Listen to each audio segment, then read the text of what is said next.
Hello, this is CVM University and you are watching Face to Face with Sarvesh Trivedi. Today we are going to interview a very renowned personality and he is none other than our beloved Chairman Charutar Vidya Mandal and the President of the CVM University, Engineer Shri Bhikhubhai Patel Saheb.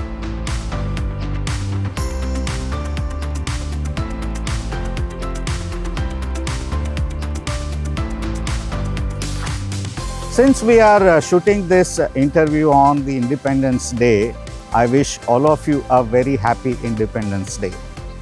Before we begin, let me give you a quick introduction about Sir. Having background in civil engineering and heart deeply rooted in community service, Sir has shaped the young minds through quality education and value-based leadership. He is leading Gujarat's one of oldest and most reputed educational trust, Charutar Vidya Mandal, and he is also a founding president of the Charutar Vidya Mandal University. નમસ્કાર sir, સૌ પ્રથમ તો આપને સ્વતંત્રતા દિવસની હાર્દિક શુભકામનાઓ. મારો પહેલો પ્રશ્ન એ છે કે આપને માટે સ્વતંત્રતા દિવસનું મહત્ત્વ શું છે?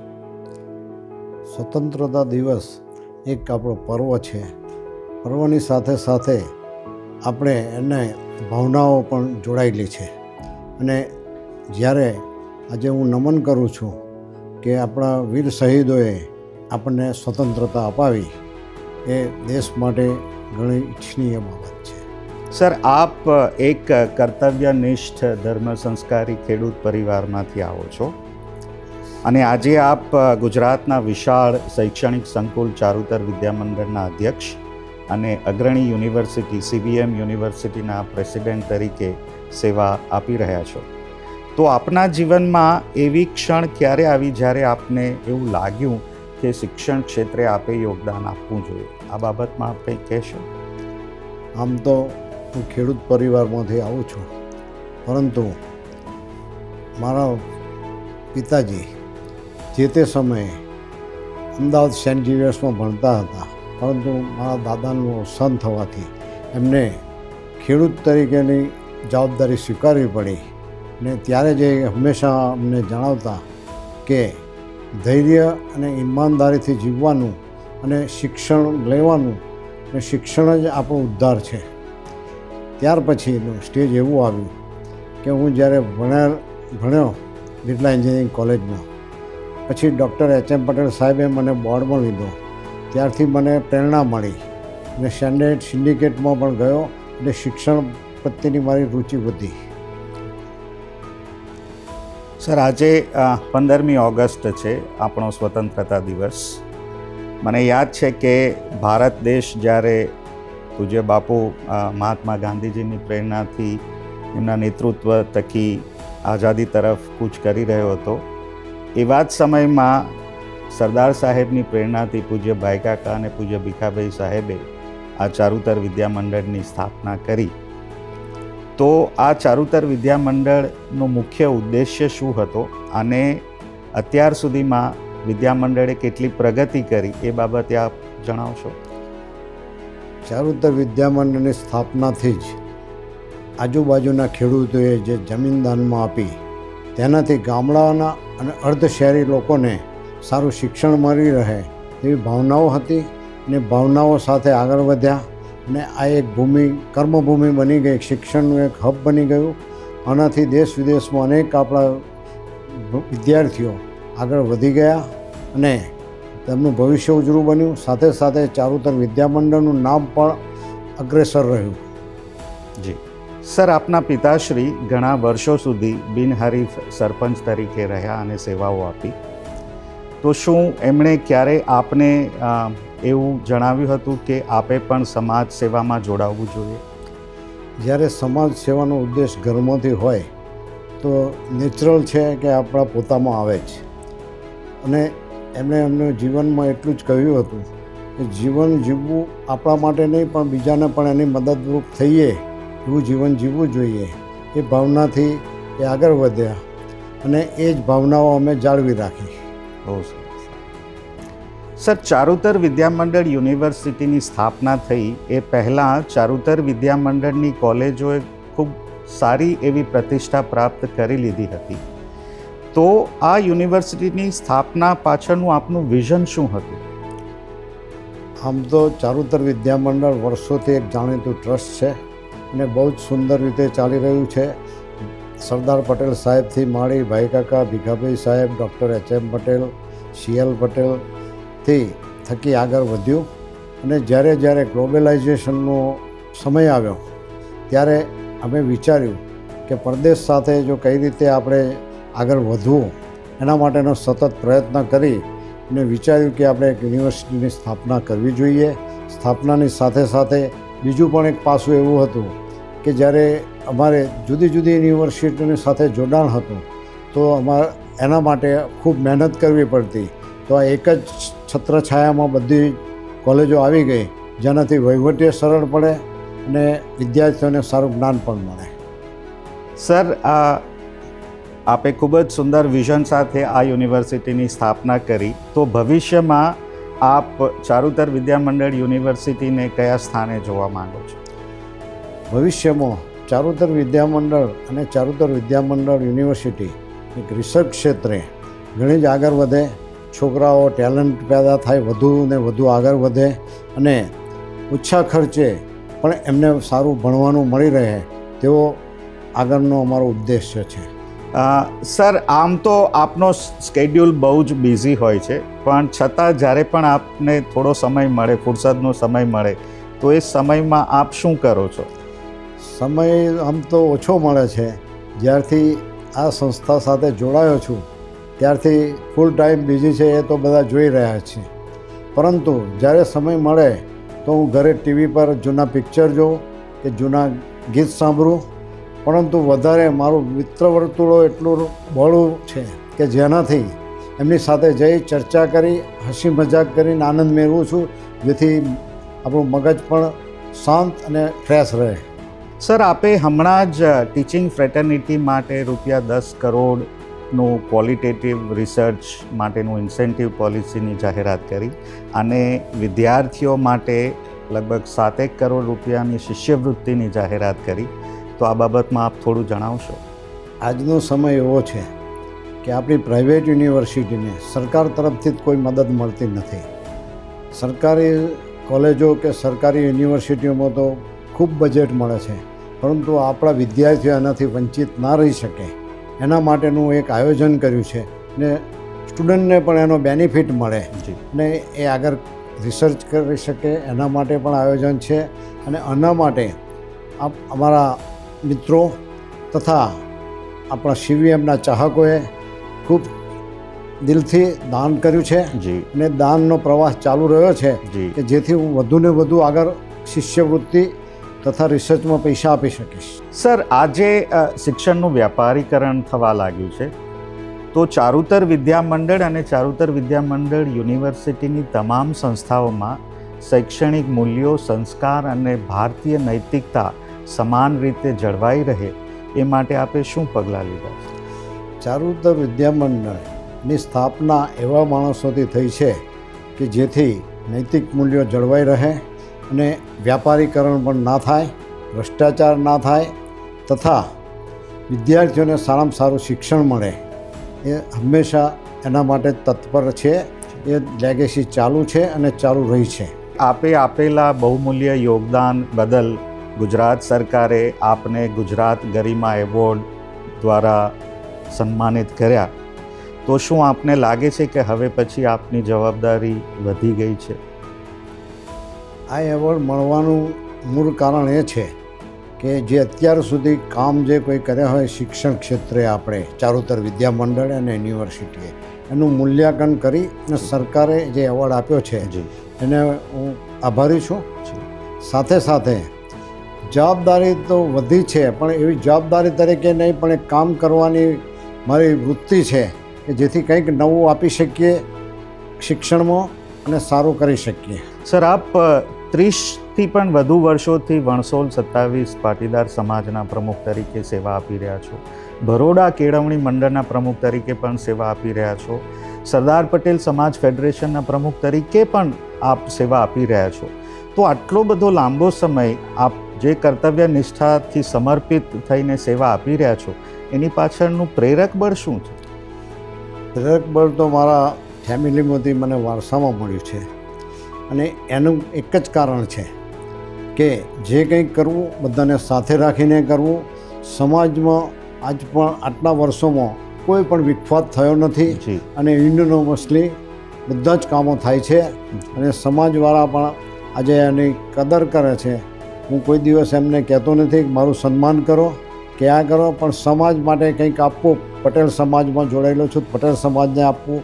અધરવાઇઝ ઘણી બીજી કોમ્યુનિટીને પણ અમે મદદ કરીએ છીએ, જે અમારા ફેમિલીમાં સંસ્કાર છે. કારણ કે અમારા ખેતમાં મજૂરો હતા, એ લોકોને પણ મારા બાપુજીએ ભણાવવાના સતત પ્રયત્નો કરી. એમની પાછળ ઘણા જ રૂપિયા ખર્ચ્યા, અને ઘણા ખર્ચ્યા પછી એમાંથી એક તાલુકા પંચાયતના પ્રમુખ પણ બની શક્યા છે. ઓહો, આણંદ તાલુકામાં.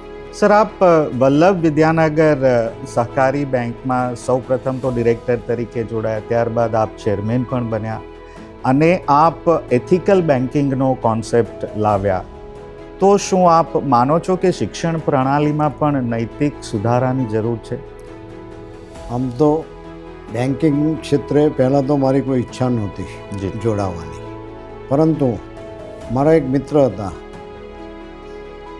અને આ લોકોનો અંદર એક ડિસ્પ્યુટ હતો. એ સોલ્વ કરવા મારા ઘરે ભેગા થયા, તો બંને જણા એમ કહ્યું કે તમારે બોર્ડમાં આવવું પડશે. જેના કારણે હું એમને હા કહી ને બોર્ડમાં ગયો. પરંતુ બોર્ડમાં ગયા પછી નિયમ કર્યો હતો કે કોઈ પણ ડિરેક્ટર કોઈ પણને લોન અપાવે તો એનું નામ લખવાનું, એની રિકવરીની જવાબદારી એ ડિરેક્ટરની રહે. અને એને લીધે ઈમાનદારી અને નિષ્ઠાનું પ્રમાણ જળવાઈ રહે. એ જ રીતે ચારુતર વિદ્યામંડળ અને ચારુતર વિદ્યામંડળ યુનિવર્સિટીમાં પણ નિષ્ઠાપૂર્વક અને ઈમાનદારીથી બધા કામ કરે, એવી મારી ઈચ્છા પ્રદર્શિત કરું છું. સર, બરોડા ગામના આપ બરોડા કેળવણી મંડળના પ્રમુખ રહ્યા છો, એટલે શાળા ક્ષેત્રે મહિલા સશક્તિકરણ એટલે કે woman empowerment, youth club, farming innovation, આ ઘણા બધા ક્ષેત્રોમાં આપે ખૂબ નવીન પહેલ કરી છે. તો શું આપનું એક સ્વપ્ન હતું કે ગામને એક આદર્શ ગામ તરીકે બનાવવું? મારું શિક્ષણ પૂર્ણ કર્યા બાદ મારા ગામમાં પહેલું વિચાર્યું કે યુથ ક્લબની સ્થાપના કરવી. કારણ કે એ વખતે અમે યુથમાં જ હતા. એટલે યુથ ક્લબની સ્થાપના કરી, અને તેનાથી અમે ગામને કંઈક નવું કરવું. અને હું ને મારા એક મિત્ર છે ઠાકોરભાઈ, જે અત્યારે અમેરિકા છે, એ બંને જણાએ બીડું ઝડપી અને આગળ વધાર્યું. અને ત્યારબાદ ગામના NRI લોકોનો ઘણો જ સપોર્ટ મળ્યો છે. કોઈ પણ કામ હોય, અમારા ગામમાં એવા કોઈ ડિસ્પ્યુટ નથી. ઇવન એક સંજોગ એવો આવે કે મારા ધર્મપત્નીને પણ સરપંચ બનાવવા પડ્યા. ઓહો! એટલે ગામમાં એકતા એટલી જ છે, અને અત્યારે પણ ગામ એક જૂથ થઈને રહે છે, અને સાથે સાથે આદર્શ ગામની યોજનાઓ ચાલુ કરી છે. સ્વયં ડોનેશન પણ આપવા માટે બધાએ આપ્યા જ કરે છે. કોઈ પૈસા માટે કોઈ કામ અટકતું નથી. સર, આજના આ સ્વતંત્રતા દિવસે આપ યુવાનોને શું ખાસ સંદેશો પાઠવવા માંગો છો? સ્વતંત્ર દિવસ એવો છે કે આપણા દેશના શહીદોએ બલિદાન આપ્યું અને આપણને સ્વતંત્રતા અપાઈ. એના મૂલ્યોને નીતિ જળવાઈ રહે એ માટે સતત પ્રયત્નશીલ રહેવું જોઈએ, અને એ પણ આગળ એમને ધપાવી અને દેશને ખૂબ આગળ વધારે એવી આશા રાખું છું. સર, આ ભારત અગર વિશ્વગુરુ બને તો આપના મતે એ કેવું હોવું જોઈએ? બને તો નહીં, પણ બનશે જ. અને એનાથી દેશ વિદેશમાં ભારતની નામના રહેશે, અને ભારતના યુવાનો કે વડીલોને પણ એનાથી ખૂબ આનંદ થશે. આપણા વડાપ્રધાન શ્રી નરેન્દ્રભાઈ મોદીએ એનું બીડું ઝડપ્યું, અને એનાથી આપણે સતત એ તરફ આગળ વધી રહ્યા છીએ. અને એમાં દરેક ક્ષેત્રમાં આપણે આગળ છે. શિક્ષણ, યોગ, અથવા તો સારા કામ કરવાની શક્તિ, સારા સંબંધો રાખવા, આ બધું એક નિશાની છે, અને એ ચોક્કસ થશે. કારણ કે આધ્યાત્મિક જીવન સાથે જોડાયેલો દેશ છે, એટલે એમાં કોઈ શંકા નથી. સર, આપે શિક્ષણ વલ્લભ વિદ્યાનગરમાં જ લીધું, તો આપ આપના વિદ્યાર્થી કાળ જીવન વિશે થોડું જણાવશો? આમ તો ખેડૂત પરિવારમાંથી આવેલ છતાં મારા પિતાશ્રીના વિચારોથી અમને બધાને જ હોસ્ટેલમાં ભણાવ્યા. MU પટેલ સ્કૂલમાં સ્કૂલિંગ કર્યું. ત્યારબાદ PP સાયન્સ કોલેજમાં પ્રી સાયન્સ કર્યું અને પછી બિરલા એન્જિનિયરિંગ કોલેજમાં એડમિશન લીધું. અમારા વખતે તો એડમિશન લેવું પણ ઘણું ટફ હતું. ઓહો. કે ગુજરાતમાં ખાલી 3 કોલેજો હતી એન્જિનિયરિંગની, જી. અને એમાં એડમિશન મેળવવું એ જી. ઘણું અઘરું હતું. જી. આપે જ્યારે ચારુતર વિદ્યામંડળના અધ્યક્ષ તરીકે કાર્યભાર સંભાળ્યો, ત્યાર પછી આપને એવા કયા પડકારો દેખાયા જેની આપે ત્વરિત આપે એને દૂર કર્યા? આમ તો એવું હતું કે એક સંજોગ એવા હતા કે ગુજરાતમાં કોલેજો ઘણી ઓછી હતી, જી. યુનિવર્સિટીઓ પણ ઓછી હતી, પણ પ્રાઇવેટ યુનિવર્સિટીઓનો કાફલો એટલો મોટો થઈ ગયો જી. કે જેથી દિવસે દિવસે એડમિશનો પર અસર થવા માંડી. ઓકે. એટલે પહેલું તો એડમિશનને રિવાઇવલ કરવું એ અમારું ખાસ ધ્યેય હતું. સર, આપે ઘણી નવીન સંસ્થાઓ સ્થાપી અને નવીનતમ અભ્યાસક્રમો પણ દાખલ કર્યા, જેમ કે MSc cyber security, BTech cyber security, નવીન સંસ્થાઓ જેવી કે નર્સિંગ, ફિઝિયોથેરાપી. તો આપ એ વિશે થોડું જણાવશો? એક સંજોગ એવો હતો કે ગુજરાતમાં એક નિયમ છે કે જે કોઈ બ્રાન્ચમાં એકવાર બૂમિંગ થાય જી. તો એ બ્રાન્ચમાં વિદ્યાર્થીઓ વધી જાય. જી. પછી એક પ્લેસમેન્ટનો મોટો પ્રશ્ન આવે છે. જી. એટલે પ્લેસમેન્ટ જો ના થાય, કારણ કે માસમાં એટલું લોકો ભણે છે, દાખલા તરીકે બાયોટેકનોલોજી, તો બાયોટેકનોલોજી આખા ગુજરાતમાં એટલી બધી સીટો હતી જી. કે જેથી દરેકને જોબ ના મળી રહે. જી. અને જો જોબ ના મળે તો એ પોતાનું ભવિષ્ય વિચારી એ તરફથી બીજી બાજુ દોરવાય. રાઈટ. તો અમે પણ સાથે સાથે વિચાર્યું જી. કે આટલા ભવ્ય બિલ્ડિંગ છે તો એનો પણ ઉપયોગ કરવો જોઈએ જી. અને કોઈ પણ બિલ્ડિંગ ખાલી રહેવું ના જોઈએ. રાઈટ. તો B ગ્રુપનું અમે વિચાર કરી નર્સિંગ, ફિઝિયોથેરાપી, હોમિયોપેથી તથા વર્ષોથી જે MCA બંધ હતું, જી.